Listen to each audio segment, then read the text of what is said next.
चले बढ़ते हैं आगे। सीबीआई के अधिकारी बनकर अपहरण और ठगी के 6 आरोपियों को मामचारी थाना पुलिस ने गिरफ्तार कर लिया है। आरोपियों में एक महिला भी शामिल है। पुलिस ने आरोपियों से 2 गाड़ी भी जब्त कर ली है। आरोपियों के पास से पुलिस अधिकारी, सीबीआई पत्रकारों की दर्जनों फर्जी आईडी मिली है और पुलिस ने आरोपियों को न्यायालय में पेश किया, जहां से 5 आरोपियों को 2 दिन की पुलिस रिमांड पर सौंपा गया, जबकि महिला को जेल भेज दिया गया है।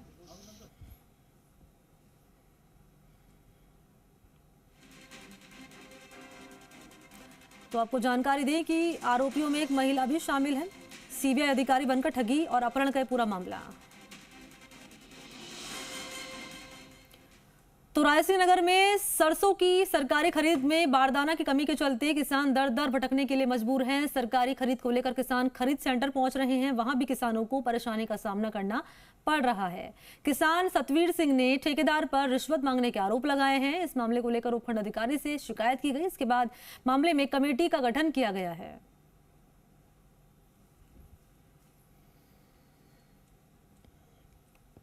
जो फसल तुलाई करते हैं वो हमसे पैसों की डिमांड कर रहे हैं कि 2000 रुपये दो, अन्यथा आपकी फसल की तुलाई नहीं होगी, आपकी फसल को पाड़ा मार गया है। इस मामले में हमने तहसीलदार जी से बात की। तहसीलदार जी ने हमें कृषि उपज मंडी समिति के अंदर भेजा, लेकिन अभी तक किसान की कोई सुनवाई नहीं है। हम प्रशासन को इस बात की चेतावनी देते हैं कि समय रहते प्रशासन ने अगर किसान का एक दाना समर्थन मूल्य पर नहीं तुलाया तो हम पहले की तरह आज भी प्रशासन को ये चेतावनी देते हैं कि मार्क्सवादी कम्युनिस्ट पार्टी आर पार की लड़ाई लड़ेगी। वहीं भीलवाड़ा के फूलियाकला थाना इलाके के हुकुमपुरा पंचायत के भोपा का झोपड़ा में एक विधवा महिला की झोपड़ी में आग लगा दी। आग लगाने के आरोप पूर्व महिला सरपंच पर लगे हैं और आग से झोपड़ी में रखा सारा सामान, बाइक जलकर खाक हो गई। पुलिस ने महिला की रिपोर्ट पर मामला दर्ज करके जांच पड़ताल शुरू कर दी है। पीड़िता ने बताया कि वो अपने और बच्चे घर से बाहर थे। जानकारी ये दी गई है कि हुकुमपुरा पंचायत की पूर्व सरपंच जासोदा जाट ने उसकी झोपड़ी में आग लगाई। पीड़िता ने बताया कि कुछ दिन पहले ही पूर्व सरपंच ने उससे झगड़ा करके झोपड़ी जलाने की धमकी दी। सूचना मिलते आला अधिकारी मौके पर पहुंचे और जांच शुरू की।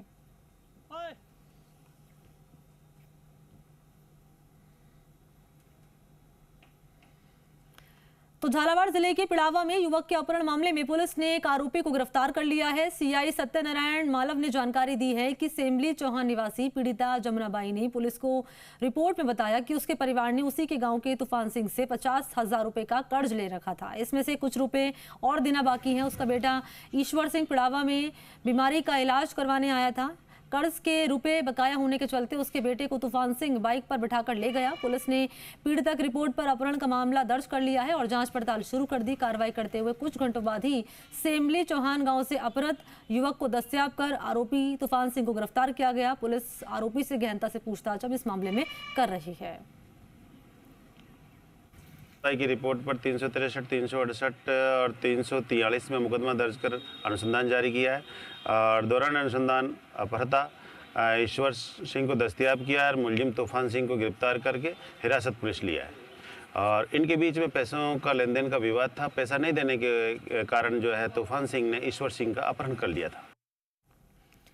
तो श्रीगंगानगर के अनूपगढ़ में एक दलित महिला के साथ दुराचार की कोशिश का मामला सामने आया है। आरोपी ने हैवानियत की हदों को पार करते हुए एक दलित महिला को धोखे से अपने कमरे में बुलाकर दुराचार की कोशिश की। महिला ने जब इसका विरोध किया तो आरोपी ने महिला के ऊपर तेजाब फेंक दिया। इसके बाद महिला झुलस गई। पीड़ित महिला अनूपगढ़ क्षेत्र में कचरा बीनने का कार्य करती है। महिला की शिकायत पर पुलिस ने मामला दर्ज करके आरोपी की तलाश शुरू कर दी है। एक महिला द्वारा अपने साथ बलात्कार करने का प्रयास करना और उसके बाद बलात्कार नहीं करने देने के कारण में उसके ऊपर एसिड फेंकने का मुकदमा दर्ज हुआ है, कल हुआ था, जिसमें महिला का मेडिकल करवा दिया गया है और उसकी स्थिति भी खतरे से बाहर है और आरोपी के लिए प्रयास करें और शीघ्र ही इसको गिरफ्तार कर लिया जाएगा। सीबीसी टीमें लगा के आज शाम तक उसको गिरफ्तार कर लिया जाएगा। तो कोटा की कुन्हाड़ी थाना पुलिस ने करोड़ों रुपए की ऑनलाइन ठगी की वारदात को अंजाम देने वाले अंतर्राज्यीय गिरोह का भंडाफोड़ किया है। पुलिस ने इस मामले में 5 आरोपियों को गिरफ्तार करने में सफलता हासिल की है। आरोपियों ने लोगों के मोबाइल पर एप्लीकेशन डाउनलोड करवाकर सब्सक्राइब करवाने का टास्क दिया और मोटे मुनाफे का झांसा देकर ऑनलाइन ठगी की वारदात को अंजाम दिया था।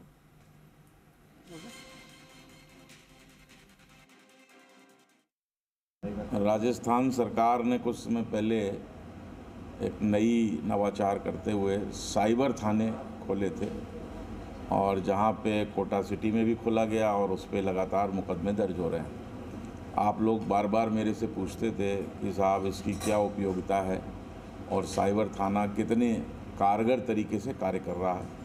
तो उसी संदर्भ में साइबर थाने के जो SHO हमारे डिप्टी साहब हैं कालू राम जी, और इसमें कोई दो राय नहीं कि उतने हमारे पास अनुसंधान अधिकारी अभी वहाँ मौजूद नहीं हैं, तो हम जिले में भी इन तफ्तीशों को बांटते हैं। तो पुलिस ने 5 आरोपी इस मामले में गिरफ्तार कर लिए हैं। आरोपियों की तस्वीरें भी इस वक्त आपके सामने। मुनाफे का झांसा देकर ठगी किया करते थे, जो कि पुलिस के अब हत्थे चढ़े हैं। तो करोड़ों की ऑनलाइन ठगी का मामला। अपडेट इस मामले में आपको बता रहे हैं। अपडेट ये है कि आरोपी गिरफ्तार कर लिए गए हैं। 5 आरोपी हैं जो पुलिस के हत्थे अब चढ़े। इनसे पूछताछ अब पुलिस कर रही है। तो गोविंदगढ़ थाना क्षेत्र के रामगढ़ रोड स्थित पारुल रिजॉर्ट के पीछे गुरुवार रात्रि को 10 बजे अश्लील गाना बंद करने का उल्हाना देने पर एक पक्ष के द्वारा फावड़े से हमला कर दिया गया। इससे युवक के सर में फावड़ा फंस गया। इसके बाद दोनों पक्षों में जमकर लाठी भाटा जंग देखने को मिली, पत्थर बरसाए गए और घटना की जानकारी मिलने के बाद पुलिस की टीम मौके पर पहुंची। घायलों को सामुदायिक स्वास्थ्य केंद्र भर्ती कराया, जहाँ पर पुलिस ने बताया कि दोनों पक्षों में 2 महिला समेत 6 लोग घायल हुए हैं, जिनमें से 2 की हालत गंभीर बनी हुई है। जिला चिकित्सालय उन्हें रेफर कर दिया है।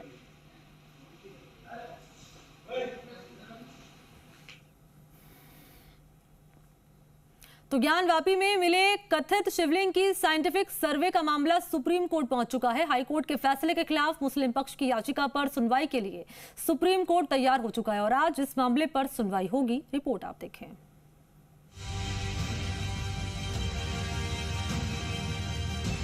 ज्ञानवापी विवाद का कोई अंत होता नजर नहीं आ रहा है। इस केस से संबंधित कोर्ट के तमाम फैसलों को लेकर मुस्लिम पक्ष विरोध करता रहा है। अब इलाहाबाद हाईकोर्ट के फैसले को लेकर मुस्लिम पक्ष ने सुप्रीम कोर्ट का दरवाजा खटखटाया है। ज्ञानवापी मस्जिद के वुजू क्षेत्र में मिले कथित शिवलिंग की कार्बन डेटिंग को लेकर इलाहाबाद हाईकोर्ट ने आदेश दिया था। इसके खिलाफ मस्जिद कमेटी ने सुप्रीम कोर्ट का दरवाजा खटखटाया। अब मस्जिद कमेटी की याचिका पर सुप्रीम कोर्ट ने गुरुवार को सुनवाई करने का फैसला किया है। ज्ञानवापी में 16 मई 2022 को सर्वे के दौरान कथित शिवलिंग मिला था। हिंदू पक्ष ने पहले वाराणसी कोर्ट में इसकी कार्बन डेटिंग और साइंटिफिक सर्वे की मांग की थी।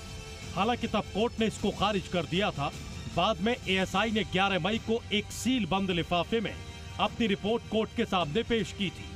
इस रिपोर्ट के आधार पर 12 मई को इलाहाबाद हाईकोर्ट की न्यायमूर्ति अरविंद कुमार मिश्रा की पीठ ने ASI को आदेश दिया कि ज्ञानवापी परिसर में मिली ठोस आकृति के अपर पार्ट का वैज्ञानिक सर्वे और कार्बन डेटिंग करवाई जाए। इस मामले में दोनों पक्ष आमने सामने हैं। दोनों ही पक्षों के अपने अपने दावे हैं। हिंदू पक्ष का कहना है कि 16 मई 2022 को ज्ञानवापी परिसर में जो ठोस आकृति मिली वो शिवलिंग है। सत्य है कि मंदिर है और मंदिर को मस्जिद कह रहे हैं और यह बहुत बड़ा असत्य कह रहे हैं। उसको मंदिर के जांच में सहयोग करना चाहिए, क्योंकि किसी भी मस्जिद में क्या क्या हो सकते हैं, मंदिर में क्या क्या हो सकते हैं, यह वैज्ञानिक जांच के बाद ही रिपोर्ट आ सकता है। वहीं मुस्लिम पक्ष का दावा है कि वो शिवलिंग नहीं है, फवारा है, क्योंकि शिवलिंग में छेद नहीं होता। 1991 में पहली बार वाराणसी कोर्ट में दायर हुआ मुकदमा अब तक अपने मकाम पर नहीं पहुंच सका है। अब सबकी निगाहें सुप्रीम कोर्ट के फैसले पर टिकी है। ब्यूरो रिपोर्ट, जी मीडिया। तो फिल्म द केरला स्टोरी पर बैन को लेकर पश्चिम बंगाल सरकार को बड़ा झटका लगा है। कोर्ट ने पश्चिम बंगाल में फिल्म से बैन को हटा दिया है। फिल्म द केरला स्टोरी पर बैन को लेकर सुप्रीम कोर्ट से पश्चिम बंगाल सरकार को बड़ा झटका लगा है। कोर्ट ने पश्चिम बंगाल में फिल्म से बैन को हटा दिया है।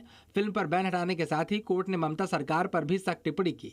चीफ जस्टिस ने कहा कि मुट्ठी भर लोग फिल्म पर पाबंदी को तय नहीं कर सकते। फिल्म नहीं पसंद है तो ना देखें। कानून व्यवस्था बनाए रखना राज्य का काम है। कभी कोई उन्हें छेड़ता है, because Allah always protects us. Are you trying to say only Allah protects? केवल यही हुआ है कि वेस्ट बंगाल का जो बैन था उसके ऊपर हमको स्टे मिला है और सबसे इम्पोर्टेंट जो प्रोटेक्शन लगेगी एग्जीबिशन के लिए, जो फिल्म देखना चाहते हैं वो ग्रांट होगी। फिल्म के निर्माता विपुल शाह ने सुप्रीम कोर्ट के फैसले के बाद कहा कि कानून व्यवस्था का बहाना देकर इस फिल्म पर रोक लगाई गई थी। ममता दीदी से हाथ जोड़कर अपील करूंगा कि आप हमारे साथ फिल्म देखें। ममता दीदी को हम तो यही कहेंगे कि प्लीज़ हाथ जोड़ के रिक्वेस्ट है कि आप हमारे साथ फिल्म देखिए और अगर आपको फिल्म में कुछ भी ऐसा लगता है तो हमारे साथ डिस्कस करिए। बात कर लेते कर्नाटक की। कर्नाटक की जीत का असर मध्य प्रदेश में भी दिखाई दे रहा है। कर्नाटक के नतीजे पार्टी के लिए बूस्टर डोज का काम कर रहे हैं और यही कारण है कि एमपी कांग्रेस ने कर्नाटक की तर्ज पर चुनाव लड़ने का फैसला किया, तो दूसरी ओर बीजेपी ने कांग्रेस की इस रणनीति पर तंज कसा है।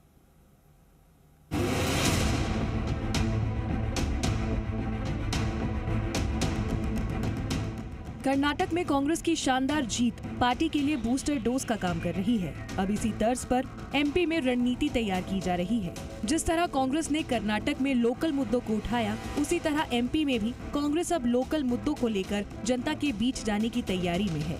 विधानसभा चुनाव के लिए कांग्रेस की क्या कुछ रणनीति है, जरा वो समझिए।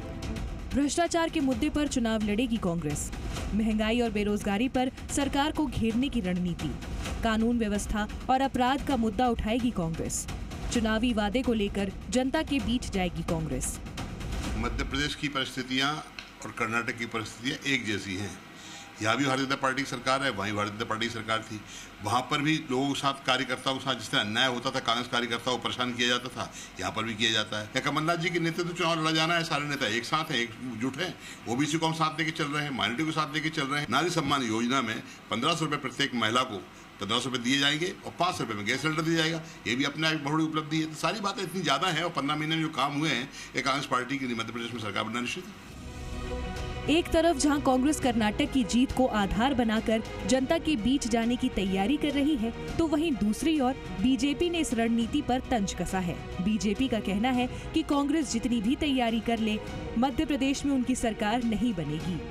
देखिए, कांग्रेस अपना काम करने के लिए स्वतंत्र है, लेकिन भारतीय जनता पार्टी जो मध्य प्रदेश में जो भारतीय जनता पार्टी का ऑर्गेनाइजेशन है, कांग्रेस को विपक्ष की भूमिका सकारात्मक तरीके से निभाना चाहिए, जो वो विपक्षी भूमिका भी नहीं निभा पा रही है।